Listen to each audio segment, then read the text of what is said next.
My name is Jennifer Sanchez.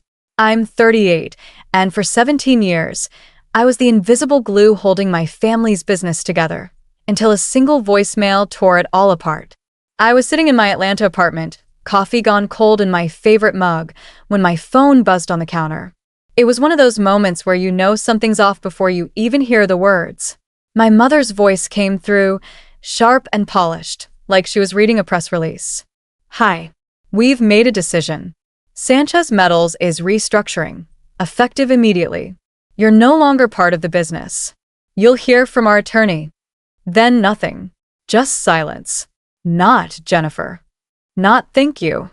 Not even a hint of the warmth she used to fake at company dinners. I played it again, slower, leaning over the kitchen island, waiting for something softer, some sign I'd misheard. There wasn't. I could hear my father in the background, though. Henry Sanchez, the man who built Sanchez Metals with my grandfather's grit and a single welding rig. He didn't speak, but I caught his faint exhale after attorney, like he was signing off on my execution with a breath. My parents, Patricia and Henry, had always been a unit. Her charm, his steady hand. I thought I was part of that unit, too. For 17 years, I'd poured my life into their company, balancing books, rewriting loans, keeping the lights on when clients bailed. I was the one who mortgaged my condo to cover payroll, a secret I buried under a shell company so no one would call it desperate. I called it survival. But now, sitting there with the hum of my fridge louder than my thoughts, I realized they hadn't just forgotten me. They'd erased me. I could have called them back. I could have screamed, demanded answers, begged for a scrap of why. But I didn't. My hands moved before my heart could catch up. I opened my laptop, scrolled through an old email thread from a finance summit in Charlotte 2 years ago. Sarah Roberts, a corporate lawyer with a no-nonsense vibe, had given me her card after we bonded over bad conference coffee. I typed 5 words. It's time. Let's talk options. I hit send, and something in me clicked, like a gear finally turning in my favor. When I first walked into Sanchez Metals at 21, I was all wrong for it. My heels clicked too loud on the factory floor, my blouse too crisp for the grease-stained air of our Atlanta warehouse. A line worker, Reggie, grinned and said I looked like I'd wandered in from a bank internship. He wasn't wrong. I was fresh out of college, armed with a business degree and a stubborn need to prove I belonged. My grandfather, Walter, had started the company decades ago with a handshake and a dream of building something that lasted. When he died, just after I graduated, the business passed to my parents, 50% to Dad, 30% to Mom, and 20% held in trust for my older brother, Mark, if he ever cared to show up. Spoiler: he didn't. Mark was too busy chasing startup dreams in Miami, calling our family's work old school. So, I stepped in. I learned procurement, studied supply chain logistics at night, and became the one they called when the numbers didn't add up. I thought I was building a legacy. I didn't know I was building my own cage. For years, I lived for Sanchez Metals. I was the one who stayed up until dawn rewriting loan agreements when banks got twitchy. I was the one who figured out how to stretch cash flow when 2 major clients ghosted us, leaving a $200,000 hole in our books. I never told anyone about the second mortgage I took on my condo to cover payroll that quarter. Not Mom, not Dad, not even my assistant, who probably wondered why I looked like I hadn't slept in weeks. I funneled the money through a shell LLC, labeled it liquidity support in the reports, and moved on. When things stabilized, I overheard Dad at a board meeting, bragging to a shareholder about Mark's smart call on cash flow. Mark, who hadn't touched a spreadsheet since college. I swallowed it, like I always did. I told myself it didn't matter who got the credit as long as the company survived. That was my job, right? Keep the ship afloat, even if no one saw me at the helm. Mom used to call me the numbers girl, her voice warm but patronizing, like I was still balancing her checkbook at the kitchen table. Jennifer keeps us grounded, she'd say, laughing, to clients or board members. We'd be lost without her. I wore those words like a badge, letting them fuel me through late nights and skipped weekends. I believed I was indispensable. But then things started to shift, slow at first, like a crack you don't notice until it's a canyon. It started with the high-level meetings. Mom would wave me off, saying, "You're swamped, Jennifer. Focus on what you're good at." Then the org chart got updated, and my name wasn't on it. I asked Mom about it, standing in her office with its framed photos of her and Dad shaking hands with suppliers. She smiled, touched my arm, and said, "It's just a graphic, Han, don't read into it." But I did. I couldn't help it. A year ago, I noticed my headshot was gone from the company website. The About page listed Dad as founder, Mom as president, and Mark, fresh off his Miami startup flops, as executive vision lead. No CFO, no finance team, just them. I took a screenshot, not for proof, but because I needed to see it to believe it.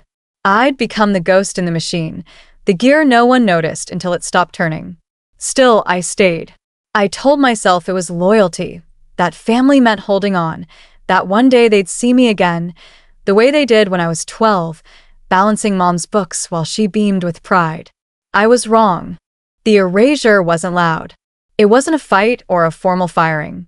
It was a quiet unraveling, like someone pulling threads from a sweater until there's nothing left. First, it was the vendor schedule I'd built from scratch, 6 years of tweaking formulas in a Google Sheet. One morning, I logged in, and access denied flashed on my screen. I thought it was a glitch. I emailed Mark, who'd been back in Atlanta for a year, lounging in his strategic office with its view of the city skyline. His reply was casual, almost flippant. "Oh, we've streamlined finance ops. No big deal." I asked to be included in the new system. He never followed up. A few weeks later, my badge stopped working for the second-floor conference room. Mom said it was a system update and she'd fix it. She didn't. Then came the annual shareholder packet. It arrived late, printed instead of emailed, and my copy was missing key financial schedules. The charts were slicker, the language polished with Mark's buzzwords, forward-facing, growth synergy. But what hit me hardest was the signature block: Patricia Sanchez, Henry Sanchez, Mark Sanchez. My name, tied to my 40% stake, was nowhere. I checked the legal filings. My ownership was still there, untouched. But in every memo, every policy update, I was gone. I found a restructuring notice buried in a shared drive I wasn't supposed to access. At the bottom, under Initiated By, was Mom's name: Patricia Sanchez, President. The same woman who'd hugged me after I fixed a botched quarterly report, whispering, "Jennifer, we'd fall apart without you." She'd signed the paper that said I wasn't needed. I thought about storming into her office, demanding answers. I picture myself shouting, "You called me the glue, Mom. How could you?" But I didn't. I'd spent years swallowing slights, fixing their messes, believing family meant enduring. Instead, I sat in my apartment, the Atlanta skyline dim through the rain, and felt something shift. Not anger, not yet. Just clarity. They hadn't forgotten me. They'd chosen to erase me. There's a difference, and it burned. I opened that old email from Sarah Roberts, the lawyer from Charlotte. I didn't explain. I didn't plead. I just typed, "Sarah, I'm ready to discuss my 40% stake in Sanchez Metals. Things have changed. Call me." Her reply came fast. "Understood. Let's talk tomorrow." And just like that, I wasn't their ghost anymore. I was a player, moving pieces they didn't know I had. For days, I waited, half expecting Mom or Dad to call, to say it was a mistake, that they'd fix it. No one did. The silence wasn't loud. It was heavy, like the air before a storm. So I got to work. I dug through my laptop, pulling up every email, every spreadsheet, every bank confirmation from the past 17 years. The late-night loan rewrites, the payroll rescues, the personal funds I'd funneled to keep Sanchez Metals alive. I'd kept it all. Not because I planned for this, but because I'm a numbers girl. I don't let things slip. I printed everything, organized it by year, color-coded the folders. At night, with Atlanta's rain tapping my window, I worked under a desk lamp, not angry, but precise. I was balancing my own books, not theirs. Sarah Roberts called the next morning. Her voice was calm, professional, like she'd seen this kind of family mess before. "Send me what you have," she said. "We'll do this quietly, legally." I emailed her the files, hundreds of pages, from QuickBooks backups to the LLC transfer I'd used to hide my condo loan. She and her team reviewed it all, asking sharp questions about buyer profiles and valuation structures. I didn't want revenge. I didn't even want justice. I wanted out, but on my terms, not theirs. Sarah connected me with Michael Grant, an investor whose firm bought stakes in family businesses like ours, once teetering on what he called transition turbulence. I called it betrayal. We met at a quiet diner in Buckhead, just outside Atlanta. No conference rooms, no briefcases, just coffee and a conversation. Michael was in his 50s, gray sweater, soft-spoken but sharp-eyed. I handed him my binder, every contribution I'd made, tabbed and time-stamped. He flipped through it, nodding, not asking me to trash-talk my family. He didn't need to. The numbers told the story. The cash I'd injected, the loans I'd guaranteed, the crises I'd averted. You were their safety net, he said, closing the binder. Until they decided they didn't need one. I didn't reply, just watched the steam curl from my cup. For the first time, someone saw what I'd done. Not my family, not the board, just a stranger in a diner. And that was enough to keep going. To Michael's firm moved fast.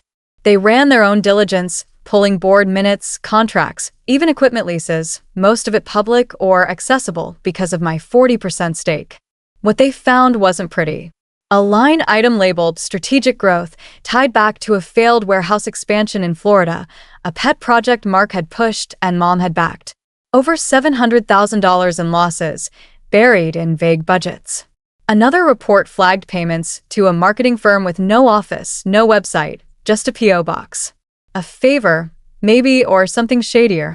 I didn't dig deeper. I didn't need to.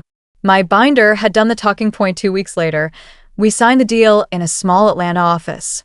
No family photos on the walls, just a polished table and a stack of papers. My 40% stake, valued fairly by a third-party assessor, went to Michael's firm. No board approval needed. The operating agreement, untouched since my grandfather's days, had no clause to block me. I signed, watched the funds clear, and felt nothing. Not relief, not triumph, just quiet. Sarah drafted my exit memo, short and final. Transfer complete. Direct all communications to my counsel. No best wishes. No, sincerely. Just done. I opened Mom's voicemail one last time. Let her words, "You'll hear from our attorney," echo in my apartment. They thought they'd walled me out. Instead, they'd handed me the key. The calls started the next morning. Mark first, his voice shaky, leaving voicemails before the sun was up. By noon, I had 20 missed calls. By the next day, 50. He even tried Sarah's office line. She didn't pick up. His messages grew frantic, words tripping over each other. "Jennifer, you have to undo this. They're auditing everything. They found the Florida deal, the vendor payments. It's bad." I didn't answer. On the third day, I picked up, not out of guilt but curiosity. I wanted to hear what desperation sounded like. "Jennifer, please," he gasped, like he was pacing his office. "They're going line by line. They're asking about Mom's restructuring the budgets. You have to talk to them, tell them it's fine." I let the silence stretch. "You said I was out, Mark," I said, voice steady. "You told me I didn't make the real decisions. Now you do." He choked, half laugh, half sob. "Mom didn't think you'd actually leave. Not like this." I hung up. He called again. I didn't answer. Mark's words stuck with me. "Mom didn't think you'd actually leave."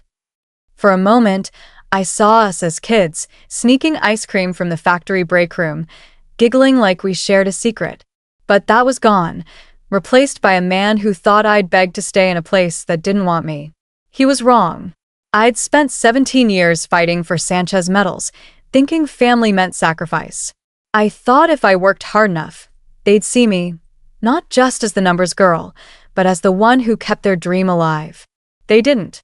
And now, they were scrambling, caught in a mess they'd made. While I stood outside the storm, Sarah called later that day with an update. The buyer's audit team had launched a full compliance investigation. My old title, finance director, popped up in filings, but recent reports left me out, raising red flags. There was talk of legal exposure, maybe worse. I didn't ask for details.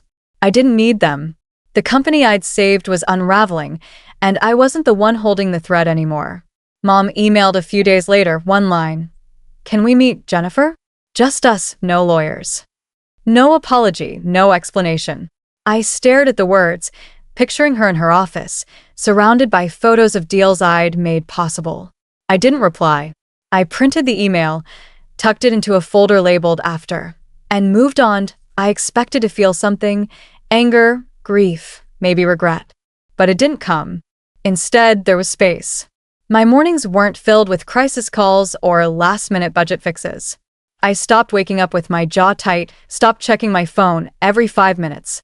One weekend, I drove out to Piedmont Park, sat on a bench, and watched the Atlanta skyline glow under the sunset. My coffee stayed hot. My calendar was empty. For the first time in 17 years, I wasn't carrying someone else's weight. I wasn't the ghost in their machine. I was just Jennifer, and that was enough. The package showed up on a quiet Thursday. No return address, just my name in Mom's neat handwriting on a brown envelope. Inside was a photo frame, one that used to sit in the Sanchez Metals lobby.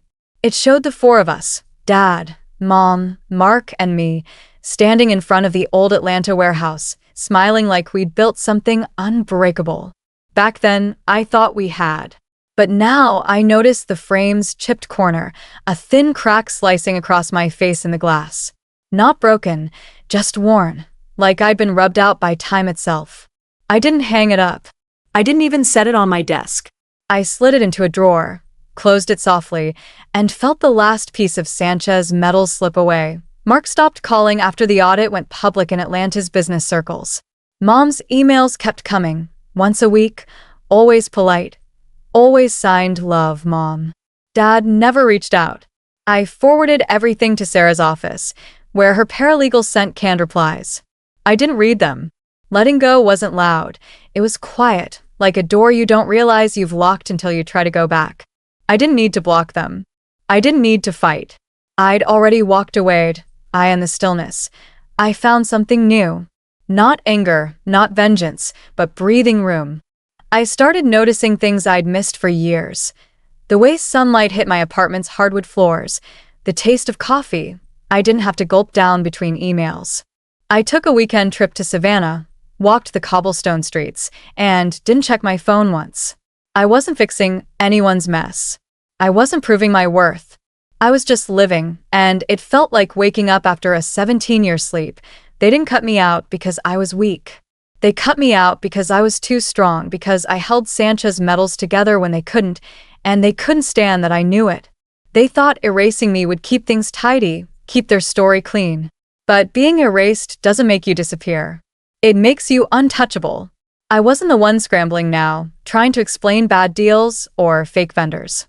I wasn't the one staring down an audit. I was free, standing outside their chaos, watching it unfold without me. And in that freedom, I found something better than their approval. Myself. The cracked photo frame in my drawer wasn't a trophy or a wound. It was just a thing, a relic from a life I didn't need anymore. I didn't hate them, Mom, Dad, Mark. I didn't need to. They'd written me out, thinking I'd fade. Instead, I'd rewritten my own story, one where I didn't have to beg for a seat at their table. I'd built my own, and it was steadier than theirs ever was. To everyone who's followed this journey, thank you.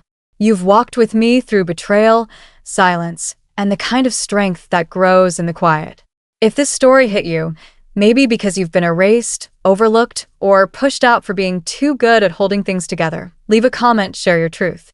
Hit that subscribe button and join us for more stories of breaking free, finding your voice, and building something new. Keep carving your own path, and I'll meet you at the finish line.